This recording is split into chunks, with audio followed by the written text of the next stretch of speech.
Now, KTBS3 Sports with Tim Fletcher. Well, good evening, guys. We are in Baton Rouge, where this town is much like the rest of Tiger Nation, puzzled, befuddled over what took place 8 nights ago in the BCS championship game. There have been several questions that have gone unanswered. Les Miles talked about the game plan didn't exactly work the way they wanted to. Well, what game plan was it? He also mentioned that they wish they would have thrown the ball down the field a little bit more. Well, who's in charge of the play calling that would have involved throwing the ball down the field more? And a question that has certainly puzzled everyone, from Jordan Jefferson supporters and fans to Jarrett Lee's backers. Why didn't number 12 get into the game against Alabama? Well, I have to give credit where credit's due first. Jarrett Lee did a great job at the start of the season, and I have to tell you that there are pieces of that season that are specifically his, where his abilities really spoke to our team's achievement. It's easy to coach in hindsight, I understand that, but while the game's going on, you talk about how you didn't want Jarrett to be put in a position with the pass rush there. Your MO over the years has been a guy that isn't afraid to take a risk, albeit maybe a calculated risk. It seems that would be not so much of a calculated risk to put in a kid that was 8-0 as a starter, that had seen Alabama's pass rush before, had seen pass rushes before, played in big games.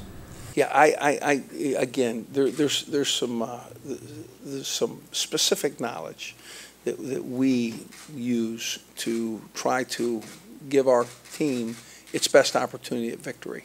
And I have to be very honest with you. We gave great thought to Jarrett, and hindsight being 20/20. Let me tell you what, I'd call the first play differently and the 15th play differently, and right on through. We did what we thought was our best opportunity at victory, and we did it as a staff. Would you play Jarrett now, in hindsight? Like I said, I would review anything that I could, that I would think would give us a greater chance at victory if I had that call. If I could snap my finger and be back in that position, and I knew how it was going to, without question.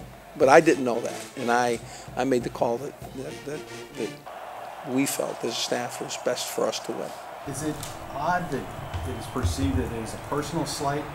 I'm sorry. No, it's not.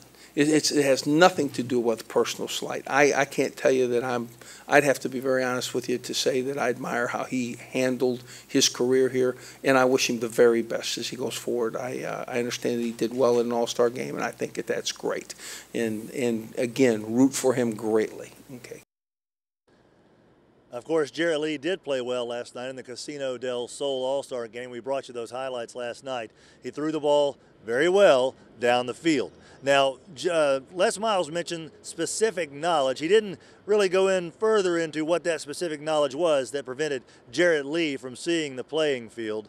But there were other questions of Jarrett Lee's absence from the game. Les Miles was asked in particular, was he eligible academically and in good standing with the coaching staff? And Les Miles said unequivocally Jarrett Lee was eligible to play against Alabama in the BCS championship game.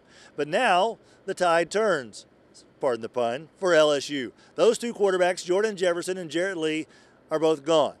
And I guess if Les Miles was a karaokeing man, maybe he should find a bar in Baton Rouge and belt out a little Cher, If I Could Turn Back Time. Because 9-10 days ago, he had Landon Collins still on the roster, perhaps the best safety prospect in the entire country, played his high school ball in Dutchtown, who took Alabama over LSU on his big verbal commitment during the All-American Bowl. And then, of course, there was the BCS debacle against Alabama. And then yesterday, Gunnar Kiel, the #1 pro prospect quarterback in the country, who also committed to LSU live on television and said he was really looking forward to pushing for the starting job at quarterback. Well, yesterday, early enrollees for LSU had a meeting at 3 o'clock here on campus.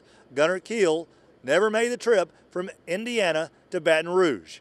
And late last night, the story broke that Gunnar Kiel's parents had urged him to stay closer to home and enroll at Notre Dame. And today, that's exactly what Gunnar Kiel did. He is a member of the Notre Dame Fighting Irish football team. He will not play for LSU. Another blow, perhaps, to Les Miles.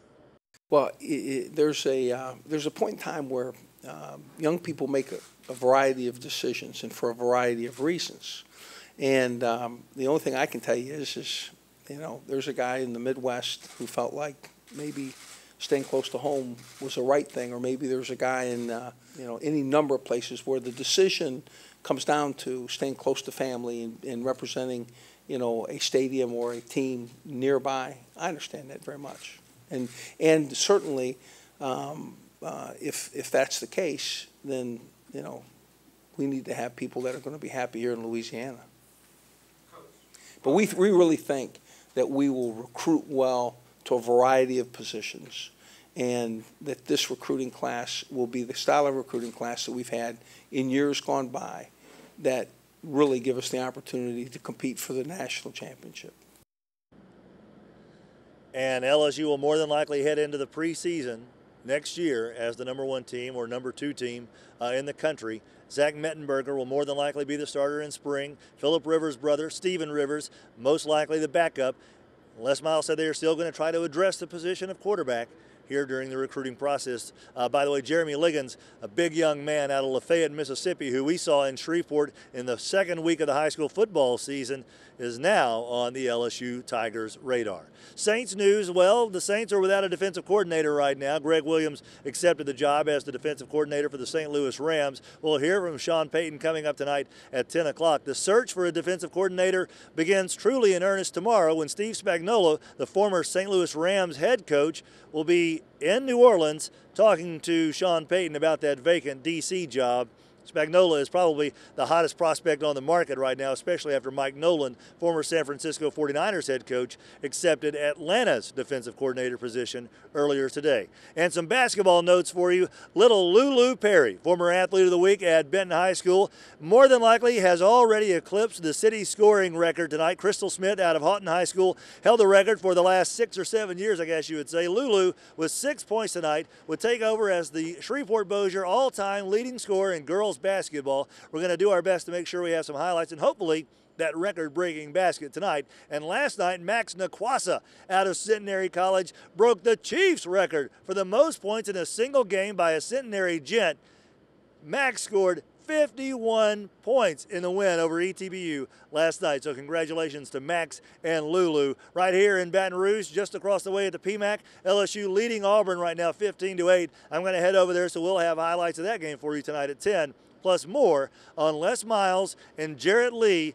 What exactly went wrong in the BCS championship game? So guys, the questions were asked, the answers were given, but I'm still not completely satisfied, and I don't think LSU fans will be either after they hear what Les Miles has to say tonight at 10. All right, can't wait to hear it. Tim Fletcher live in Baton Rouge for you tonight. Thank you, Tim.